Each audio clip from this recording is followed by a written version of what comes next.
I want to speak to veterans today, and when I talk about a veteran, I want to talk to any person that's ever had a uniform for the United States of America on. This may be soldiers, maybe Air Force people, Marines, Coast Guard. Did I miss somebody? Army? Yeah, I'm Army.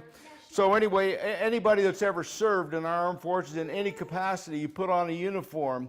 I'm here to encourage you because a lot of times you don't really know why you did that. I want to tell you something about why you did that.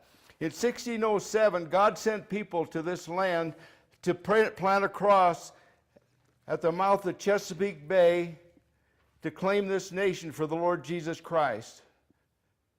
And there are many other times throughout history that God has made it clear that this is His nation. When you put on, you may not know this, but when you put on a uniform for the United States of America, you're defending God's nation. Not just people, not just you and me and other people that wanted protection. You're taking care of God's property. I don't know if you know this. You may not be real religious or whatever you call it. You may not even know the Lord right at this moment, but I want you to hear what I have to say. In the Gospel of Mark, in the 16th chapter, Jesus gave a commission to the church to go throughout the nations and preach the gospel. Take this message of freedom and peace and Jesus to all nations. That never really could happen in a great volume until God sent people to take this land for Himself. When you stand up as a soldier, a sailor, a Marine, an Air Force person, or a Coast Guard, you have done a way of protecting what God planted us here to do. Hear me, please hear me. Now, some of you don't know Jesus.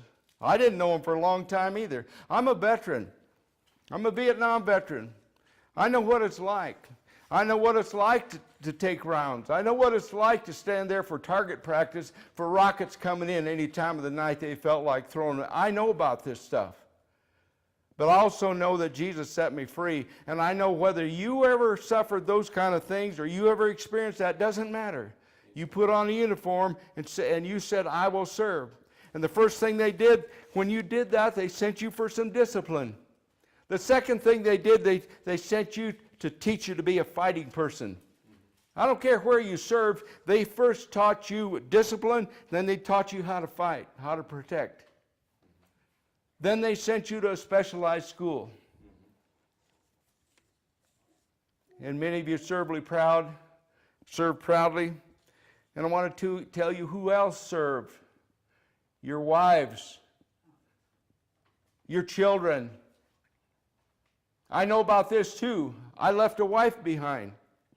I left a child behind. But thank God I came home. Not every veteran gets that pleasure. I have a son-in-law who was birthed while his father was dying in combat. Be encouraged.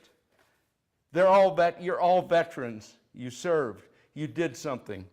I'm not discounting the police force or our land either, but at the same time, it's you that did that.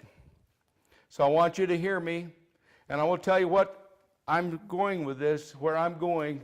There's a huge blessing for you in all of this. You did something for our God and for our nation.